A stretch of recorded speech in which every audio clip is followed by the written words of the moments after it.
actually given, when I went out there a few times back, the police gave Mukhtar all the paperwork that I had taken out there. I had taken 3 cases of material to go to court. Not only did they take it, but they had a military vehicle in front of the masjid.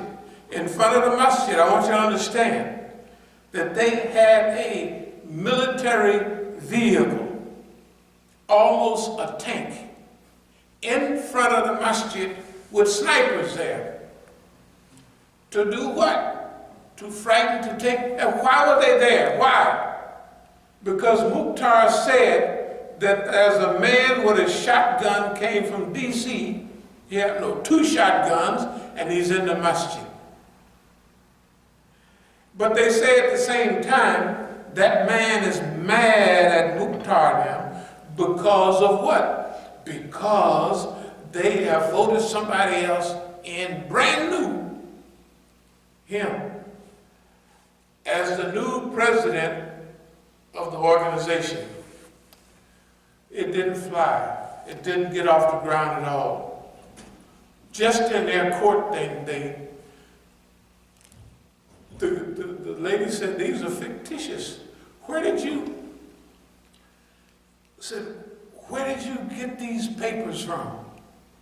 Well, we signed them. And so, what? You had a board of directors meeting? Yeah, we had a board of directors meeting. Well, who was there? 6 people was there. Well, where are they? Where are those 6 people? And they said, did you, because they didn't know that you had to do this, did you post openly for everyone to see 2 weeks ahead of time that you were going to have a board of directors meeting? Oh, no. He said, so you mean you manufactured, that's what you manufactured these papers and had your wife sign them, and that way you went to the bank and you got everything else. So that's what we thought. You manufactured that, she didn't say this, with police help, the government of the United States, the FBI, the CIA, the OPD, they're all in this together. That's how you force everyone out in the open. You force them out in the open. How? By being able to repeat the same behavior over and over again with a smile. You never let them divert you, but you are sitting right there. You almost look like a fool. You have to look like a fool. Why don't you take it to court? Why don't you do this? Why don't you do that? We don't want to do that. Why? Because we want this stuff so out in the open. The things I'm going to show here today gives an idea. It gives a little background for the flyer we have right here. We have this flyer. Right, we have this flyer, and we have the background for the flyer. So what we want to do, special session on designed fitna. Designed fitna. Okay, we're going to have to take our time with people because people are not going to understand. Designed fitna. Who would design fitna? Well, we would, because nobody's expecting it. Fitna, trial, tribulation, designed by the people that are involved in it. That's unbelievable. Design fitna. Design fitna is very simple. Design fitna is that you get the people to do what you want. It's part of psychological guerrilla warfare. One of the flyers right here says psychological guerrilla warfare has worked. And it has worked so well that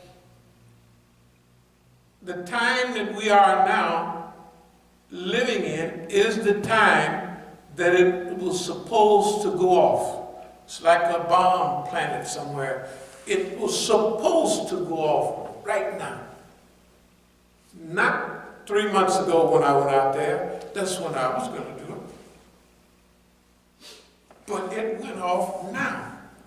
And we know it's what's happening. Why? Because this Sabiqun Liberation Organization, by the time we pass out these flyers and educate people on what it means, by the time we pass out the supporting flyers from Crescent, by the time we pass out the police reports, we have all that stuff. Police report, we got all of that. Court records, everything. By the time we put all of that out, one stage after another. See, the first stage is this. And we'll have a letter to go just in a few days. You know, we won't just have help. You know, we just have, no, because we just, what's the rush? But we'll write something under the help. We'll write a nice, beautiful soundbite or two right on the help. Okay? After that, then we will begin to show the very history that we've been talking about. So, special session on design fitna, what it is and how it works. You got to remember, this stuff no one has ever had the courage to do. You got to remember, what's the difference between us? What's the difference between our Sabiqun movement? You know, when you go to other Masjid, I want you just to imagine everybody praying and everything. And sometimes you might feel, now that's a real masjid. But in a way, although it's a real masjid, the real line on Islam is coming from us. And I'll explain how in a minute. So, the more victories Masjid al-Islam attains against American Zionist institutions, the angrier its former administrators become. And then we say why pro-Zionist Negroes attack Imam Musa. Why? Why do pro-Zionists attack our masjid? Why have, over the last 40 years, the government fills up groups, movements, and organizations, then flatten them out? Okay. But if that's true, how did we use it? We got 35 years on this right here, 40 altogether. How would we use that? By thinking, let's see, they're going to blow us up again, fill up our masjid. And then they're going to pull everybody out. That's how they did. So we let them take us up to 10 masajid. 10. So we had 2 in LA, we had San Diego, all over the place. Philadelphia, masajid, all called Masjid al-Islam. A few of them, we had schools, they were organized, and all of that was, we was rolling right along. And then all of a sudden, they pulled everybody out. They pulled everybody out, so we have Oakland left, and we have here. What's so striking about that is that we was waiting on them all the time, and we never stopped. The property we've acquired here, 8 pieces of property. We all own it. And we'll begin to build it up soon. The property we own in Oakland, we own that property.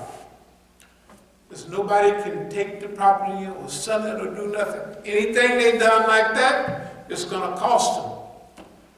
We're not going to just take them to court. We'll challenge the titles. Wait a minute, you know, the title.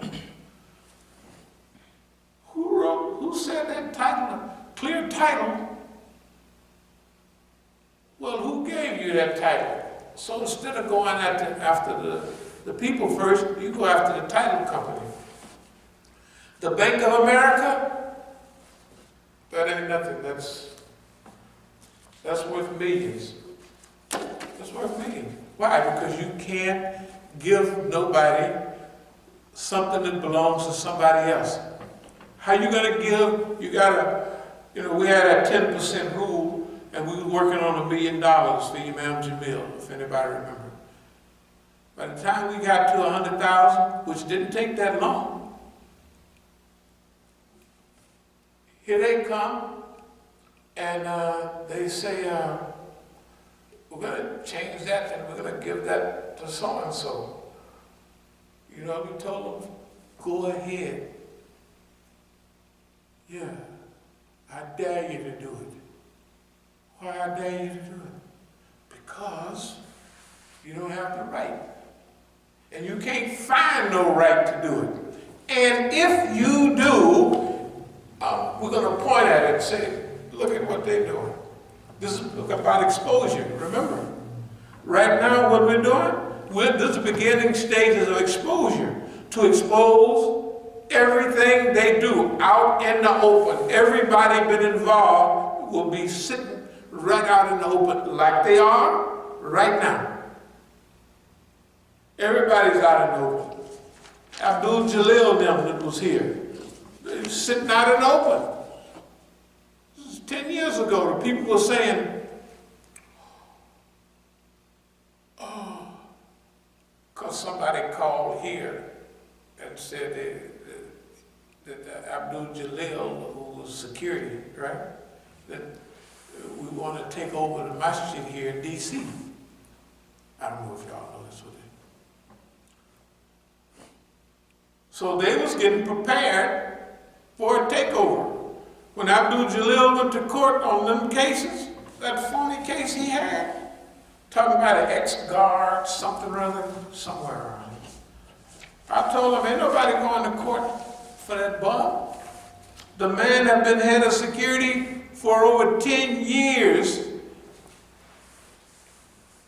Who he reminded me of, and there's a movie called Imitation of Life. Anybody saw that? You know this fat guy, they put a beer can on him on the beach? A beer can. He got a big tummy. Isn't that Abdul-Jalil? His tummy gets bigger and bigger and bigger. Security, he is never did exercise. Right? He never did exercise. Everybody was saying, man, we got to get rid of him. But the same people saying we got to get rid of him is with him over there at the joint where he is now.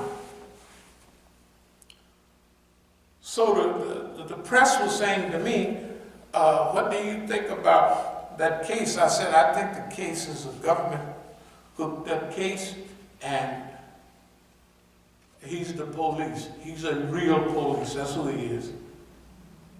Well, you don't think, then so then they had Hafiz, they had the suspender-wearing Negro, they had a few more people go over there.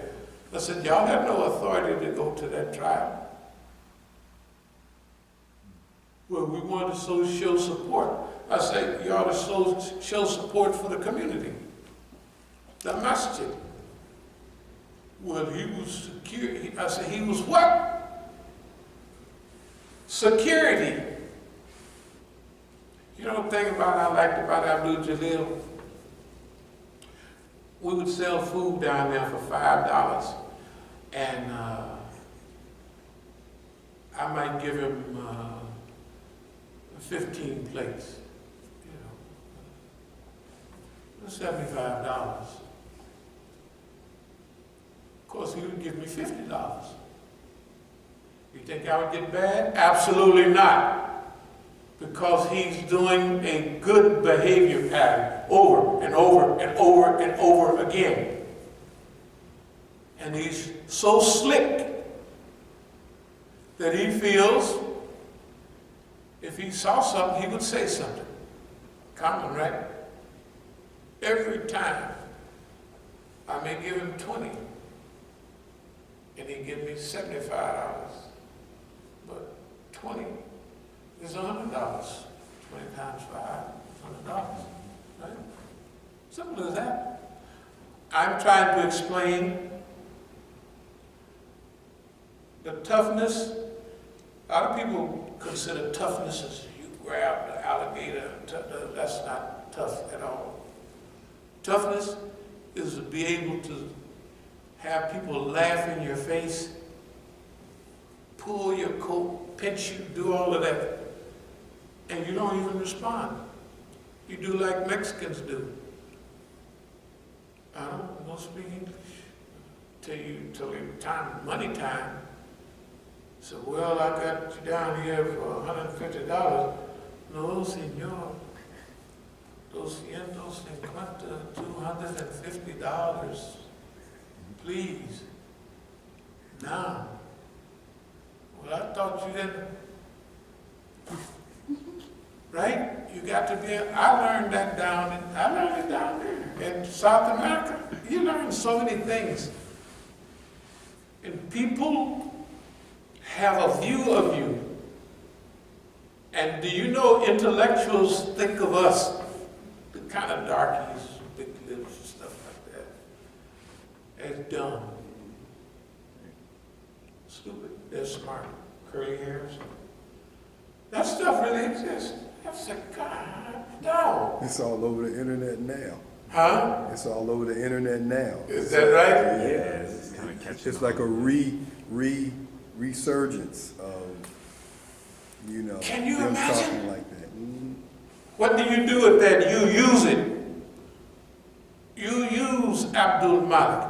You use Sister Bahia and them. You use them Negroes. How are you going to use them? In 87, he's going to bring her there, which he does, to eventually marry me.